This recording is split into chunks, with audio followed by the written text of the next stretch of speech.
أنا لقاء النهارده مع خبيرة التجميل أستاذة فاطمة أحمد. النهارده شاركت في مهرجان فرسان الجمال بفندق هيلتون دريم لاند. أهلا وسهلا بحضرتك. اهلا بيكي. حضرتك النهارده عرفينا شاركتي بإيه في مهرجان فرسان الجمال؟ كنا بنعمل عروسه، عملت عروسه وعملنا ميك اب وشعر. وصفي لنا أكتر اللي أنت قمتي بيه النهارده في تجهيز العروسة الجميلة دي. ابتدينا نجهز بالفستان والاكسسوارز اللي معاه والميك اب والشعر. برضه اشرحي لنا أكتر بالنسبة للميك اب، عملت لها إيه؟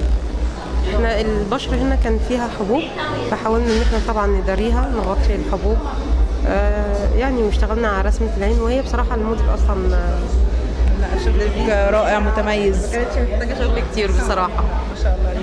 بالنسبه للاكسسوار والطرحه، انا شايفاها انت عاملاها بشكل مختلف، عامله لها الفورمه من فوق ممكن تلفي حبيبتي كده شويه.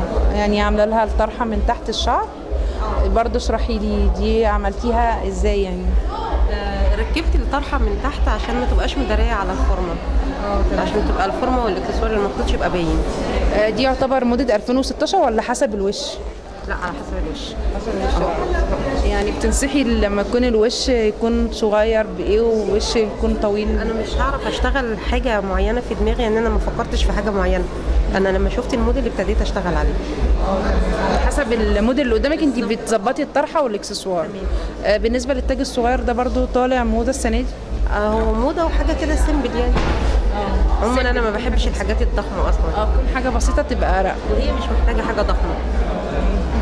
لا، تسلم ايديكي وشغلك متميز. رايك ايه النهارده في تنظيم مهرجان فرسان الجمال؟ جميل طبعا، جميل. اول مره تشاركي في المهرجان؟ اه. تشاركي تاني ان شاء الله؟ اكيد اكيد يا رب. بتقولي ايه لبعض خبراء التجميل زمايلك النهارده؟